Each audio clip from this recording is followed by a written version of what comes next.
My fiancé declared at a dinner party, "Honestly, if your dad were single, I'd date him instead." "He's more successful," I replied. Interesting confession. The next day, I relayed everything to my dad. When she arrived for family dinner, my dad handed her a list of therapists, stating, "You need professional help before marrying my son." I, a 29-year-old male, had been with my fiancée, 27, for 2.5 years, engaged for 6 months. Our wedding was slated for next spring. The venue was booked, deposits paid, and invitations designed.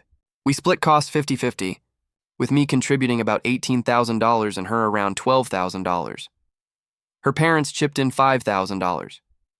My parents hadn't contributed yet, but my dad promised to cover the bar tab, which, knowing my family, could easily hit $8,000 to $10,000. My dad, 58, owns a thriving commercial real estate development company. He's truly succeeded, living in a 4,200 square FT house, driving a Tesla Model S, and taking international trips twice a year. He earned it, building his business from scratch over 30 years. I'm a structural engineer, earning a comfortable $92,000 annually. I drive a 2021 Honda Accord, live in a nice 2-bedroom apartment, and have savings. I'm not rich, but I'm doing well. My fiancé works in pharmaceutical sales, making about $65,000 base plus commission. She does okay. Last Saturday, my college friend hosted a dinner party with 12 guests. It was a lovely evening, catered food, good wine, and his place overlooked the river. My fiancé wore a new black dress she'd just bought, constantly mentioning its $380 price tag. I kept quiet. As we sat around the table a few drinks in, the conversation drifted to relationships and dating. Someone joked about marrying for money versus love. Everyone laughed and shared stories. Then, out of nowhere, my fiancé blurted, "Honestly, if his dad were single, I'd probably date him instead. He's way more successful." She added, "No offense, babe, but your dad's house, the Tesla, that's the life I want." The entire table fell silent. I stared at her. "What did you just say?" She chuckled, sipping her wine. "I'm just being honest. Your dad is impressive. You're great, but he's really successful. You drive a Honda. It's a nice Honda, but it's not a Tesla." My friend's girlfriend quickly changed the subject, talking about a movie, but the damage was done. Everyone kept glancing at me. My buddy's wife gave me a sympathetic look. I spent the rest of dinner mostly in silence. My fiancé seemed oblivious, chatting and laughing. We left around 10 p.m. and drove home in silence. Once inside our apartment, I finally spoke. "We need to talk about what you said." She was taking off her heels. "About what?" "About wanting to date my dad instead of me." Oh my God, that was a joke. Nobody was laughing because everyone's too sensitive. I was just saying your dad is successful. It's a compliment. "You said you'd date him instead of me." "That's not a compliment to me." She rolled her eyes. "You're seriously upset about this?" "Yeah, I am." "You basically told a room full of our friends that I'm not good enough." "I did not say that. I said your dad is more successful, which is true. He owns a company. You're an engineer. There's nothing wrong with being an engineer." I didn't say there was, but come on, let's be realistic. Your dad has the life I want, the nice house, the nice car, the nice vacations. You and I are still renting an apartment. We're 29 and 27. We're building toward that stuff. Your dad built faster. My dad's 30 years older than me. Exactly. He's established, successful. That's attractive. I stared at her. You just called my father attractive? Successful, I said successful. After saying you'd date him instead of me. Oh my God, you're twisting my words. We argued for another 30 minutes. She insisted it was a joke, that I was oversensitive, that everyone was making a big deal out of nothing. Finally, she went to bed. I slept on the couch.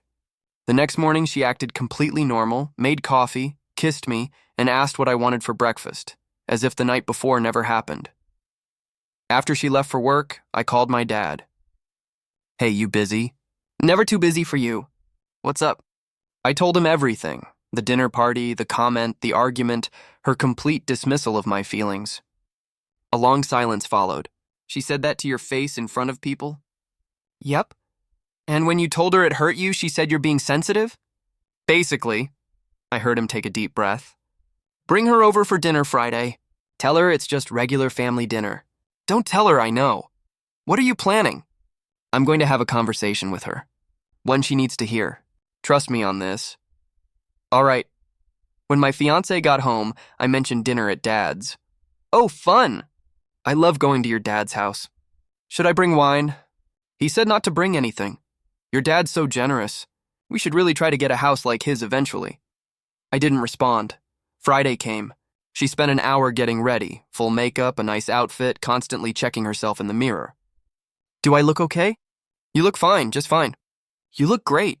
We drove to my dad's house. She was in a good mood, talking about her work, wedding planning, and how we should ask my dad for honeymoon recommendations since he travels so much. My dad answered the door, gave me a hug, and offered her a polite smile. Come in. Dinner's ready. He'd made pot roast with vegetables and mashed potatoes, all nicely laid out on his dining room table. My fiancé complimented everything, the food, the house, the new art he'd hung up. This place is just incredible. Seriously, goals. My dad nodded. Thanks. We ate, making small talk. She dominated the conversation, discussing wedding plans, the flowers she'd picked, the photographer, the venue. My dad listened, occasionally asking questions. About 20 minutes in, he set down his fork. So, I wanted to discuss something with both of you. My fiancé smiled. Of course. What's up? He reached into his shirt pocket and pulled out a folded piece of paper. He unfolded it carefully and slid it across the table to her. What's this? She asked, picking it up.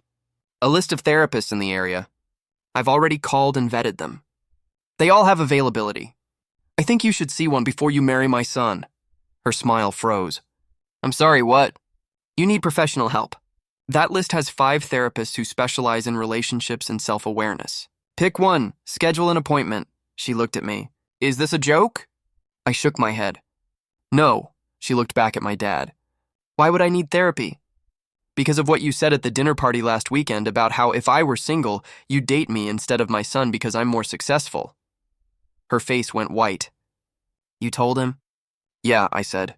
I did. That was private. My dad cut in. You said it at a dinner party in front of 12 people. It's not private. I was joking. Were you? My dad leaned forward. Because from what my son told me, when he confronted you about it, you didn't apologize. You defended it. Said he's being too sensitive. Said I have the life you want and he's just an engineer. I didn't mean it like that. How did you mean it? She stammered. I was complimenting you, saying you're successful. You can compliment someone without comparing them to their son and finding the son lacking. I wasn't finding him lacking, weren't you? You told him and everyone else that you'd prefer to be with me because I have more money, a nicer house, a nicer car. That's not a compliment to me. That's an insult to him. She turned to me again. Babe, come on. Tell him he's overreacting. I stayed quiet. Oh my God, you're both ganging up on me. My dad shook his head. We're not ganging up. We're addressing something you said that was inappropriate and hurtful, something you still haven't actually apologized for. I apologized. No, you didn't. You said he was being sensitive. That's not an apology. She stood up, her chair scraping loudly. I don't have to sit here and be attacked. You're not being attacked. You're being told the truth. My son deserves someone who respects him for who he is, not someone who's using him as a stepping stone to get closer to my lifestyle. I'm not using him. Are you? When's the last time you asked about his work, his projects, his life, outside of how much money he makes or what car he drives? Silence. That's what I thought. My dad picked up his fork again. You need help. Professional help. Because if you marry my son with this mindset, you'll destroy him, and I won't let that happen. She grabbed her purse. This is insane. I'm leaving. That's your choice. She looked at me. Are you coming? No, I said. I'm staying for dinner. Are you serious right now? Yeah, fine. Don't expect me to be home when you get back. She stormed out. The door slammed so hard that a picture on the wall tilted. My dad took a bite of pot roast. This turned out pretty good. I laughed. Yeah, it did. You okay? Honestly, I don't know yet. That's fair. Take your time figuring it out. We finished dinner, watched some TV. I drove home around 10 p.m. She wasn't there. I texted her, where are you? Her reply, at my mom's. Can't believe what just happened. My reply, we were just honest with you. Her reply, your dad is completely out of line. My reply, he's right. Though, her reply, whatever. I went to bed, but didn't sleep well. Update. On Sunday morning, her mom called me. Not her mom. We need to discuss last night. Okay. You and your father ambushed my daughter. That's unacceptable. We didn't ambush her. We had a conversation about something. She said she was joking. Why is everyone so sensitive? It wasn't funny. It was disrespectful. You're blowing this completely out of proportion. She compliments your father and suddenly she's the villain. She didn't compliment my father. She said she'd date him instead of me because he has more money. She didn't mean it literally. Then what did she mean? Silence. Then you know what? She deserves better than this. Better than you and your controlling father. If that's how she feels, she's welcome to leave. Maybe she will. Good. I hung up. About 2 hours later, my fiancé came back to the apartment, eyes red and puffy from crying. We need to talk. All right. She sat down on the couch. I stayed standing. My mom thinks we should postpone the wedding. Why? Because clearly you and your dad don't respect me. We don't respect what you said. There's a difference. I apologized. When? When did you actually apologize? I said, I'm sorry for phrasing it badly. That's not the same as apologizing for saying it in the first place. She threw her hands up. What do you want from me, to grovel? I want you to understand why what you said hurt me. Actually understand. Not just say words to make me shut up. I do understand. Do you? Because every conversation we've had about this, you've defended yourself. Said I'm being too sensitive. Said it was a joke. That's not understanding. That's deflecting. She started crying again. Why are you being like this? So cold. This isn't you. This is me finally paying attention to red flags I've been ignoring. Red flags? Yeah, like how you talk constantly about my dad's house, his car, his lifestyle. How you've never once asked about my work unless it's about salary or promotion potential. How you measure our relationship success by material stuff instead of actual connection. That's not fair, isn't it? Name one project I'm currently working on. Silence. Exactly. You don't know because you don't care. You care about what I represent. Access to my dad's world. That's not true. Then prove it. Tell me about my job. What am I working on? She just cried harder. I sighed. Look, I need space. Maybe you should stay at your mom's for a few days. Are you breaking up with me? I don't know yet. I need time to think over this. Over one stupid comment? It's not about one comment. It's about a pattern I'm finally seeing clearly. She packed a bag and left again. I called my dad. How you holding up? She left. Her mom called me. Said we ganged up on her. Sounds about right. Entitled people always have enabling parents. What do I do? That's your call.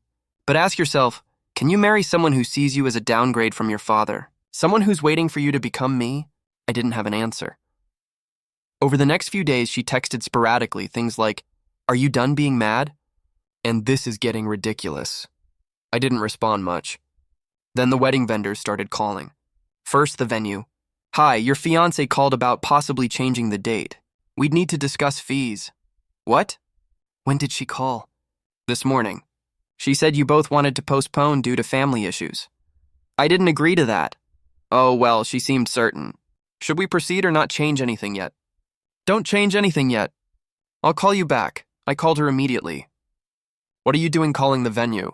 I'm being proactive. If we're postponing, we need to lock in a new date. Who said we're postponing? My mom thinks your mom doesn't get a vote. Well, someone needs to make decisions since you're ignoring me. I'm not ignoring you. I'm thinking, there's a difference. For how long? The wedding's in 6 months. We have deadlines. Maybe we shouldn't have a wedding. Silence. Then what? Maybe we shouldn't get married. You don't mean that. I'm starting to think I do. Over dad jokes?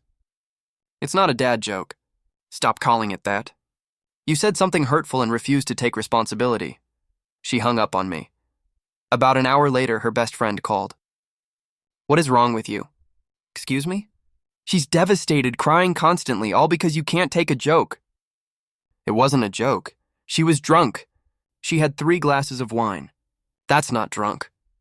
You're tearing her apart over nothing. If it's nothing, why can't she just apologize sincerely? She has apologized. No, she hasn't. She's made excuses. You know what? She deserves someone who actually loves her, not someone who tears her down. I'm not tearing her down. I'm asking for basic respect. Whatever. Don't come crying when she moves on. She hung up. I was exhausted. This whole situation was exhausting. My dad came over that night with pizza. Heard the wedding might be postponed. How'd you hear that? Oh, a small world. Vendor I know mentioned it. She's calling vendors without telling me. Control move. She's panicking. Yeah, what are you going to do? Honestly, I think I'm done. I can't marry someone who doesn't see what she did wrong. He nodded. That's valid. Her mom, her friends, everyone's acting like I'm the bad guy. That's what happens when entitled people face consequences. They rally the troops. We ate pizza, didn't talk about her much, just watched TV. The next morning, my fiancée showed up at the apartment. I was working from home. Can I come in? Yeah, she sat at the kitchen table. I stayed at my laptop. I've been thinking. Okay. I talked to a therapist. I looked up. You did? Yeah, one from the list your dad gave me. And she said maybe I have some things to work on about how I view relationships and success. That's good that you're seeing that, but I also think you're being really harsh. It was one comment and there it was, the but. You're not getting it. I am getting it. I'm going to therapy because of this. You're going to therapy because you think it'll fix this, not because you actually believe you need it. How do you know what I believe? Because you just said one comment again like it's not a big deal. She stood up. You know what? Fine, if this is how you want it, fine. I'm done trying. Good. She left again. Final update. That was 3 weeks ago. After she left that day, I called the wedding venue myself and explained the situation. They said we could cancel, but we'd lose our $3,500 deposit. I said, fine, cancel it. Called the photographer, lost $800 there. Caterer, $200, florist, $400. Total loss is about $6,000 for me. Her losses were around $3,500 based on what she'd paid. She flipped when she found out I'd canceled everything. You canceled our wedding without consulting me. You tried to postpone it without consulting me. I just made it permanent. I'm losing money. So am I. This is financial abuse. No, this is consequences. She threatened to sue me for her portion of the deposits. I told her to go ahead. My dad's lawyer sent her a letter explaining that since the engagement ended due to her behavior, she has no legal standing. She backed off. She kept the engagement ring. I told her to keep it. Didn't want it back. It cost me $4,200, but whatever. Small price for freedom.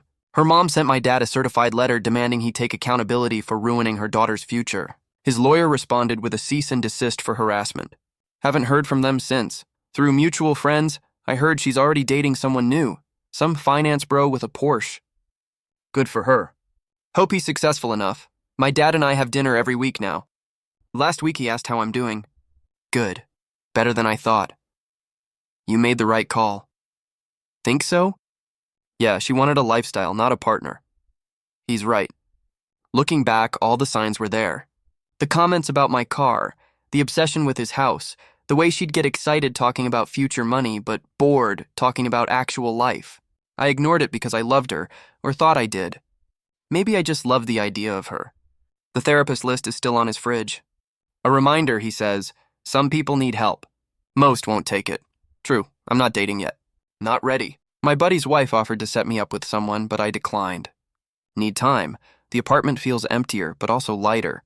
I rearranged furniture, hung up art she hated, bought a new coffee table, making it mine. Friends have been supportive. A couple of people said they always thought she was kind of materialistic but didn't want to say anything. Cool. Wish they'd said something earlier, but whatever. My dad helped me move furniture last weekend after we got beers. You're going to be fine, he said. I know, better than fine. You dodged a bullet. Yeah. Next time, pay attention to how someone talks about money. It tells you everything. He's right about that too. The engagement ring is still in her possession. She posted a photo of it on Instagram with some cryptic caption about things not going as planned. I'm blocked now, so I only saw it because a friend sent me a screenshot. Don't care. Let her keep it. What I learned, when someone shows you who they are, believe them. When they compare you unfavorably to your parent, run. When they value stuff over substance, walk away. Took me too long to see it, but I got there. I'm good. Really good. Single at 29, $6,000 poorer, emotionally exhausted, but free. And that's worth more than any wedding. The therapist lists the conversation, the fact that she wouldn't change. Best dinner I ever had at his house, even if it ended in an engagement. Better to know now than after.